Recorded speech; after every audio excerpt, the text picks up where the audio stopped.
नमस्कार मंडळी. तर ना इकडे माझं कॉलेज सुटलं होतं म्हणून मी हॉस्टेलवरती आले आणि त्यानंतर ना पटापट आवरत का होती माहिती आहे, कारण मला माझ्या दादाच्या घरी जायचं होतं. कारण आता संक्रांती येते यार, इथे खूप बोर होतं. मी मग नंतर आवरून झाल्यानंतर दादाला कॉल केला आणि इकडे दादा पण आला होता म्हणून मग दादासोबत मस्त मग त्याच्या घरी निघाले. आता तुम्ही बोलत असाल तू खूप दिवसानंतर ब्लॉग अपलोड करते, असं का? कारण ना मला कॉलेजमुळे टाइमच भेटत नाही आणि मला समजत पण नाही मी काय शूट करू. मला जेव्हा पण टाइम भेटेन तेव्हा मी नक्की ब्लॉग बनवेन आणि अपलोड करेन. आणि नंतर मग आम्ही घरी गेलो आणि घरी गेल्यानंतर ना मी लगेच झोपून गेले होते यार, कारण ना माझं सकाळी कॉलेज असतं, मी सकाळी लवकर उठते, त्यामुळे ना मला दुपारी इतकी जास्त झोप येते ना.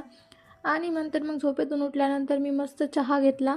चहा वगैरे झाल्यानंतर दादा बहिणीसोबत मग मी बाहेर गेले होते, जरा त्यांना शॉपिंग करायची होती, ते घेतलं आम्ही काय घ्यायचं होतं ते. आणि त्यानंतर मग मस्त मी पाणीपुरी पण खाल्ली तिकडे. आणि ना मग घरी आल्यानंतर मस्त खिचडी वगैरे आणि मस्त श्रीखंड खाल्ल्यानंतर मस्त झोपले यार, मस्त मजा आली. फॉलो करून ठेवा, ओके, बाय बाय.